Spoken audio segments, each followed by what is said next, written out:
Identity వేసి ఇక్కడి నుంచి వెళ్ళగొట్టచ్చు.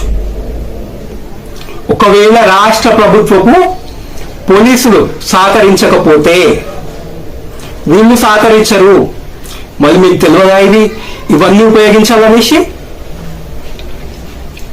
ఇంకా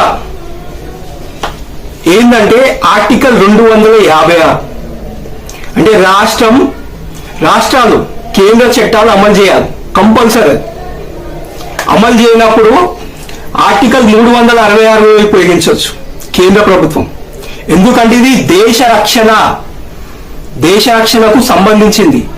ఎవడెవడో వచ్చి ఎవడు పడితే వాడు ఉండిపోనికి ఇదేమి ఏంది, ఇదేమన్నా అడ్డానా నా దేశం? ఎవడు పడితే వాడు వస్తాడు. ఇంకా అంటున్నారు కదా కేంద్ర ప్రభుత్వం యాక్షన్ తీసుకుంటుంది, ఎవరిని రానిస్తలేదు చేస్తలేరు అనేసి.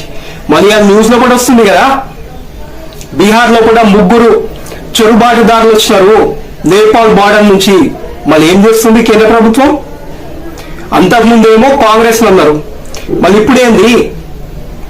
ఇప్పటి వరకు లీగల్ గా వీసాలు తీసుకొని ఇక్కడికి వచ్చిన ఇల్లీగల్ బంగ్లాదేశీలను, పాకిస్తానీలను ఎంతమందిని వాళ్ళను మళ్ళీ రిటర్న్ వాళ్ళు ఎంతమంది వెళ్ళిపోయినారు, వాళ్ళని ఎంతమందిని తరిమి కొట్టినారు.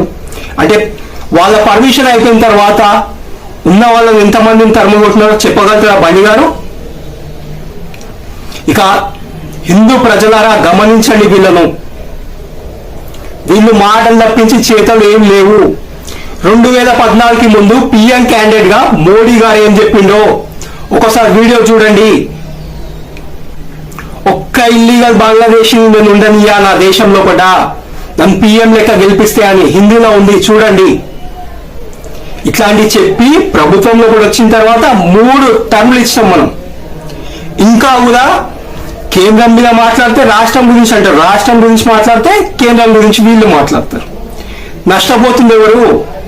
వీళ్ళ వల్ల ఏమన్నా రేపు ఏమైనా డిస్టర్బెన్స్ వస్తే సామాన్యుల మీద పడుతుంది. సామాన్య హిందువులకు ఇక్కడ ఇబ్బందులు అయితే ప్రతి ఒక్క హిందువులారా వీళ్ళని ప్రశ్నించండి. ప్రశ్నించే వరకు వీళ్ళు పనులు చేయరు.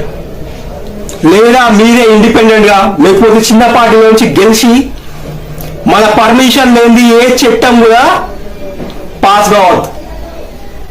అది పార్లమెంట్ అయినా కానీ అసెంబ్లీ అయినా కానీ మన హిందువులకు మనం ఎందుకు బాగుపరుచుకోలేము? చూద్దాం. జై శ్రీరామ్, భారత్ మాతాకి జై.